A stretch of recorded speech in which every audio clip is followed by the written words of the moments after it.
welcome to the Wheels Up fourth quarter 2023 earnings conference call webcast. It is my pleasure to introduce Keith Ferguson. Mr. Ferguson, you may begin the conference. Thank you. This morning, we announced our fourth quarter financial results. The earnings release with its supporting tables, as well as a copy of today's presentation, can be found on our investor relations website at wheelsup.com/investors. Please refer to the slide with our disclaimer. Today's presentation contains forward-looking statements based on our current forecast and expectations of future events. These statements should be considered estimates only, and actual results may differ materially. During today's webcast, we will refer to non-GAAP financial measures as outlined by SEC guidelines. Unless otherwise noted, all income statement-related financial measures will be non-GAAP other than revenue. Reconciliations of GAAP to non-GAAP financial measures and definitions of non-GAAP financial measures are found within the financial tables of our earnings release and appendix of today's presentation. With that, I'd like to turn it over to Wheels Up's Chief Executive Officer, George Mattson. Thank you, Keith, and thanks to all of you for joining us today. Over the past 5 months as CEO, I've had the privilege of meeting with many of our loyal customers and partners who form a powerful Wheels Up community, and also with many of our prospective customers interested in the next chapter of the Wheels Up journey, launched late last year in conjunction with the strategic investment by Delta Air Lines and our other new investors. I'm very pleased that following the challenging period the company faced last year, we are seeing an accelerating level of engagement, and we believe that our value proposition is resonating with customers across our offerings and market segments. I'm also pleased to report on the progress we've made since our last earnings call, including solidifying our financial position, enhancing our operating team and structure, building our traditional new business pipelines, and scaling our Delta customer initiative, while continuing to invest and deliver an exceptional experience for our customers. Wheels Up has built a strong foundation of flexible and accessible aviation solutions to offer our customers through programmatic member offerings in the U.S., as well as on-demand private, group charter, and cargo offerings here in the U.S. and around the world, on-fleet, off-fleet, and in partnership with Delta, offering a seamless connection between premium commercial and private travel, the only one of its kind in our industry. Although most people know Wheels Up for its well-recognized brand and membership offerings, some may view us as simply a North American operator focused on leisure customers, our signature events, and legacy turboprop aircraft. But we're much more than that. With Air Partner, we are also one of the largest Part 135 charter providers in the world. Our combination of capabilities enable customers to choose their optimal mode of travel trip by trip, business or leisure, domestic or international, short, medium, or long haul, and exclusively private or commercial or a hybrid of the two. Our reported revenue fully reflects the total dollar amount of our programmatic flying.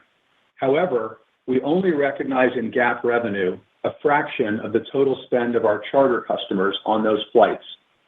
Todd will elaborate in a few minutes on the accounting conventions, but to better illustrate the scale, diversity, and mix of our business, we're introducing a new metric which we believe fully captures the commercial activity and absolute customer spend on our charter business within Wheels Up, which we call Flight Transaction Value, or FTV. That represents the total amount our customers spend with us on all flight services. Our asset-light charter business, powered by Air Partner's leading global platform, is an increasingly significant and critical piece of our flight solutions that has greatly enhanced our ability to serve the full breadth of our customers' needs here in the U.S. and around the world, and is a great complement to our programmatic member offerings. We delivered $1.2 billion of FTV in 2023. That is up significantly from the year before we bought Air Partner. Equally important is how this acquisition transformed our business. Programmatic flying refers mostly to flights by our members in our primary service areas. Those members benefit from guaranteed access, attractive pricing with guaranteed cap rates, and many other benefits. Programmatic flying was the core of Wheels Up prior to our acquisition of Air Partner and today it represents the largest and a strategically critical part of our business, representing just over half of FTV.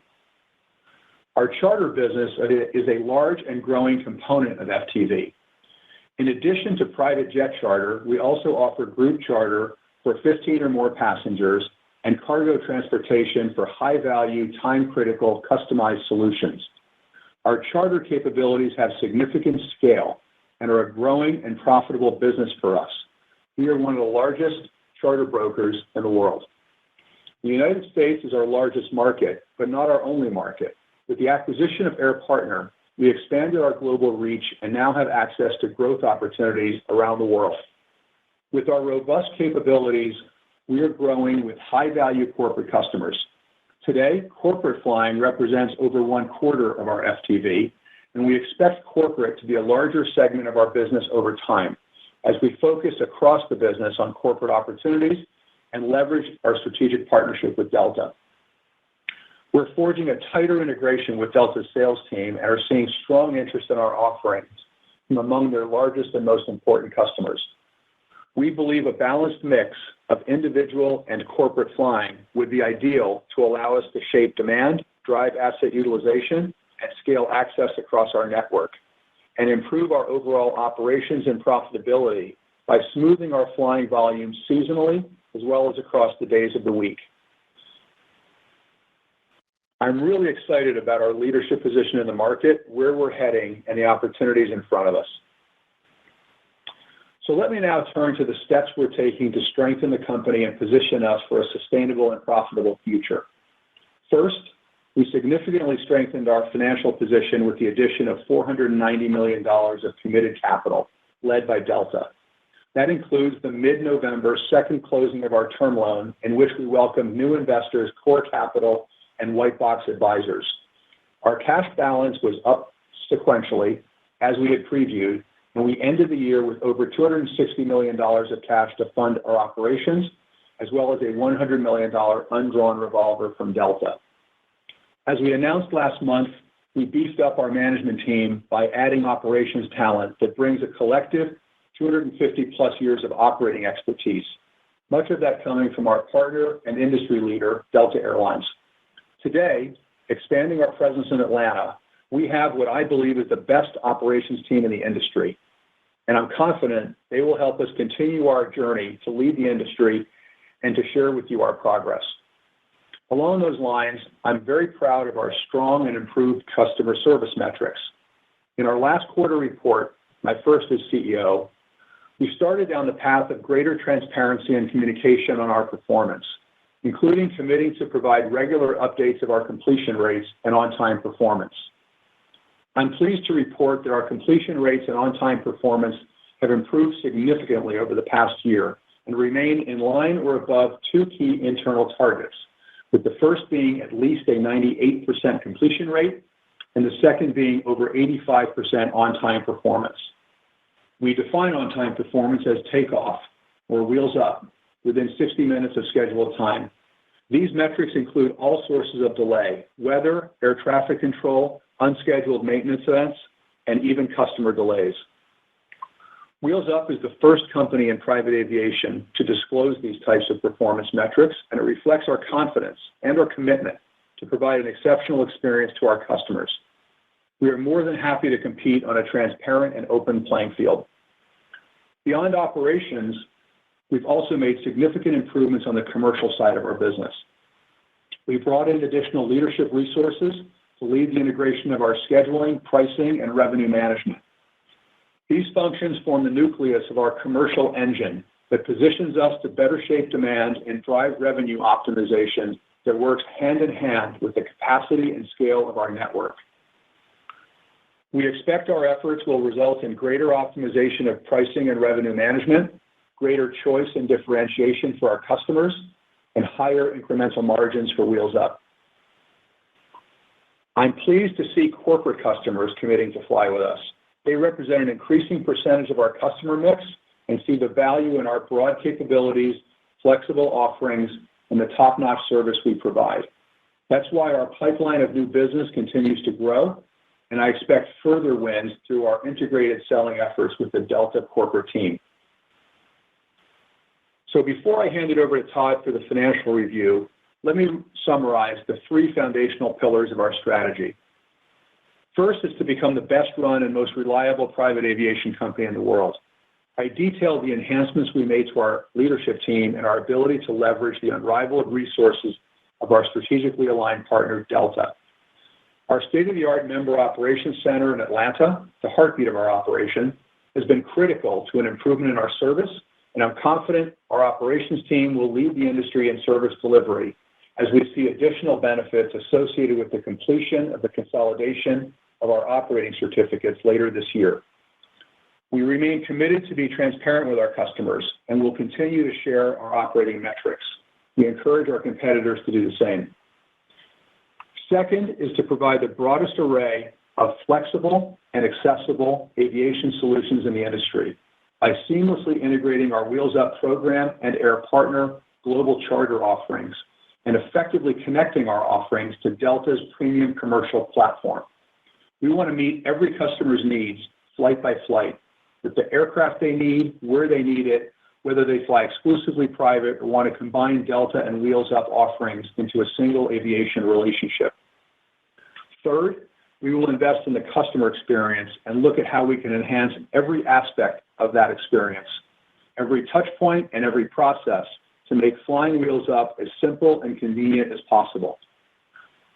Our member operations center has vastly improved our communications and interactions with our customers, and we strive to do even better. It goes without saying that all of these actions are in support of our plan to achieve positive adjusted EBITDA during this year and position the company for a sustainable and successful future. So with that, I will let Todd provide a financial review. Thanks, George. It is great to be with you all today.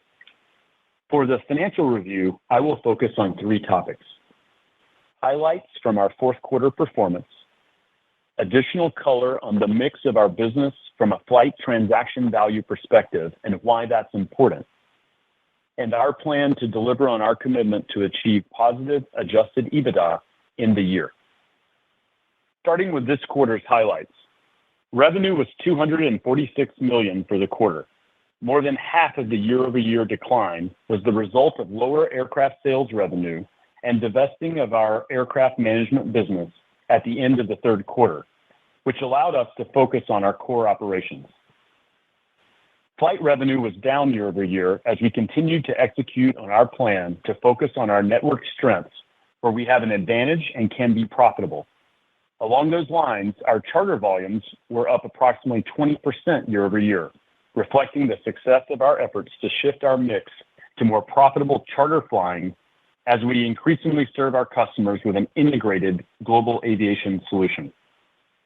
Our adjusted contribution margin was 1.2% in the quarter, reflecting lower overall volumes that drove underutilization of our fixed assets and was inclusive of several additional cost adjustments related to maintenance and other operational areas that are not expected to be recurring.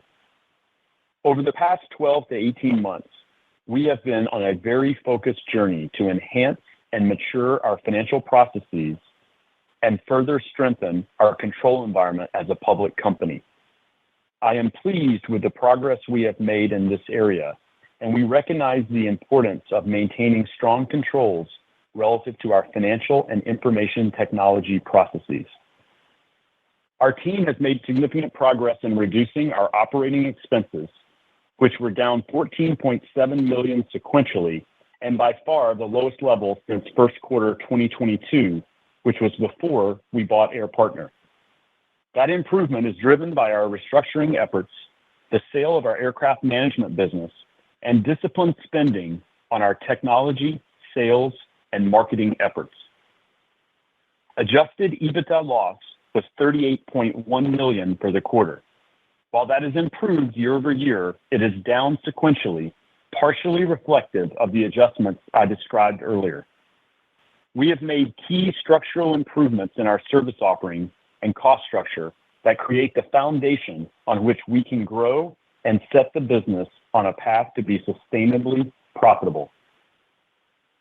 GAAP net loss was $81.1 million for the quarter, much improved year over year, primarily due to the absence of a goodwill impairment charge that impacted last year's results. Prepaid blocks were $207 million for the quarter, up over 150% sequentially, and by far the strongest quarter of the year.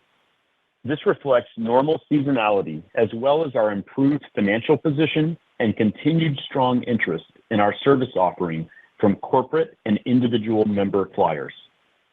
Our cash balance was $264 million, up sequentially from the third quarter as we had previewed in November, reflecting strong prepaid block sales and the additional $40 million capital raised from our term loan.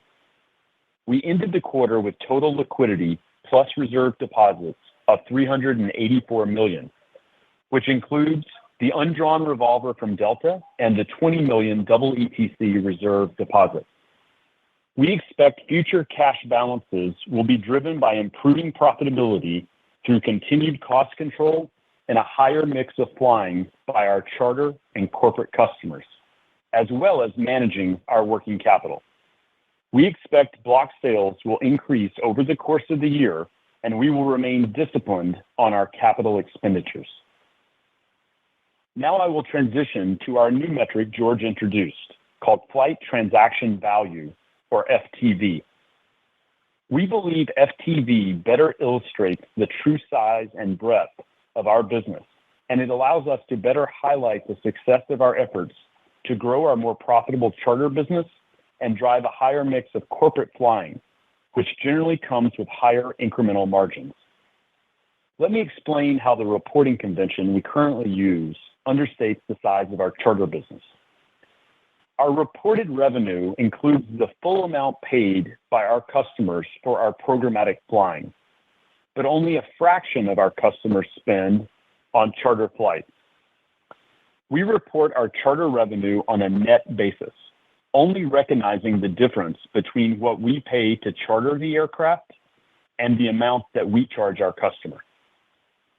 To illustrate the impact, let me walk through an example using two $20,000 customer flights, one that flew programmatically on our controlled fleet and one that flew charter. Combined, the flight transaction value is $40,000, representing what our customers actually spent for those flights. However, our reported revenue in this illustration would be around $25,000. The full amount of the programmatic flight at $20,000 would be recognized as revenue. However, the revenue for the charter flight is only a part of that FTV, or approximately $5,000 in this case. When you look at our reported results in 2023, we posted total revenue of $1.25 billion, of which just over $900 million was private jet flights and group and cargo charter. However, the full value of what we provided, or total flight transaction value, was $1.2 billion and 30% higher than our reported flight-related revenue. Along the same lines, private jet flight transaction value per live flight leg is 16% higher than the equivalent metric using our reported flight revenue. On an apples-to-apples basis, the full value of our members' and customers' payments per live flight leg grew 8% over the past year, reflecting a higher mix of longer stage length charter flying along with larger cabin classes. FTV captures the full value of our services, and it better reflects our global and charter capabilities within the broader industry. We are also highlighting these metrics because we are focused on growing our charter mix of business, which we believe has positive profit implications for our company, even within a potentially smaller reported revenue profile. This transition, along with our focus on increasing our mix of corporate flying, are key components of the steps we are taking to build a sustainable and profitable business. We expect our shareholders will be rewarded as the fastest growing parts of our business are the ones that have the highest margins. So now let me walk through the actions we are taking that give us confidence we will achieve positive adjusted EBITDA in this year. We are continuing to improve our operating efficiency. George went through the enhancements to our operating team, including adding over 250 years of operational experience. much of it honed during careers spent at our partner and industry leader, Delta. We believe we now have the best operations team in the industry. As we have highlighted previously, we're in the midst of optimizing our fleet. Our regional program, which was rolled out last June, concentrates our controlled fleet flying in our primary service areas where we have significant advantages from network density. We anticipate that will drive our asset utilization through improved maintenance availability and crew efficiency, and allows us to reduce our fleet size. More importantly, we expect our customers will benefit from improved customer service and response times. At the same time, we continue to offer nationwide capability for our customers via our charter business, and a significant number of our prior customers are using charter capabilities both in the non-guaranteed regions of the country and globally. We stopped selling the older and unprofitable nationwide guaranteed programs last June and are making substantial progress in migrating our flying to the newest program rules. Currently, less than 20% of our flight deferred revenue is on a pre-June 2023 rule set. This transition in our program offering, as well as the increasing mix of charter and corporate flying, combined are expected to provide a strong tailwind to our adjusted contribution margins in the year ahead. We also remain focused on ensuring that our infrastructure and cost base aligns with our evolving business model, with a focus on driving improved efficiency while continuing to provide exceptional and reliable service to our customers. I'm proud of the progress our team has made, as demonstrated in our fourth quarter cost profile, though OpEx may fluctuate from quarter to quarter going forward. Lastly, with the commitment of our partner Delta and our new investors, we added $490 million of committed capital in the second half of 2023, which supports both our operational delivery for our customers, as well as the work that is well underway that we anticipate will support a long-term, sustainable, and profitable business for all of our customers, employees, and shareholders. With that, let me now turn it back to George for his concluding remarks. Thanks, Todd. We are leading the industry in offering customers the opportunity to choose their optimal mode of travel trip by trip, business or leisure, domestic or international, short, medium, or long haul, exclusively private or commercial, or a hybrid of the two. We're about fitting into customers' needs, not asking customers to fit their needs into our products. Before I close, I want to thank our extremely talented team for their strength, commitment, and passion to the company, which is evident in their work and dedication to delivering for our customers an always safe and exceptional flight experience. I also want to thank our customers for their continued loyalty. We ended the year on an operationally strong note, and I look forward to leading our exceptional team in delivering for you every day. Thanks for your interest. Ladies and gentlemen, thank you.